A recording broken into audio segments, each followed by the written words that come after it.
ত্রিপুরা রাজ্যের এমজিএনআরজি স্কিমের যে কর্মচারীরা আছি, খোয়াই ব্লকের মধ্যে 52 জন কর্মচারী আছি আমরা রাজ্য সরকার এই বিগত মাসে দুর্গাপূজার মাসে 26 তারিখ সমস্ত কর্মচারীদের বেতন ভাতা দেওয়ার জন্য ঘোষণা করছিল।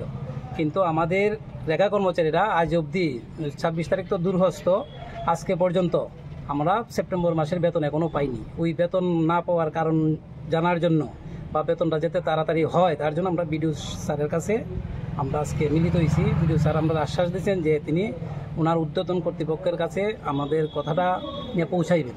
ততটুকু আজকে আমরা মিল কথা, বেতনটা আমরা হয়েছে না। আপনারা কতজন আছেন? 52 জন আছি খোয়াই ব্লকে। পূজার আগে দেওয়ার কথা ছিল। পূজার আগে তো সমস্ত কর্মচারীরাই রাজ্য সরকার ঘোষণা করছে 26 তারিখের মধ্যে বেতন ভাতা দেওয়ার, কিন্তু আমরা বেতন ভাতাটা পাইছি না। 26 তারিখের মধ্যে তো পাইছিই না, এখন পর্যন্ত পাইনি।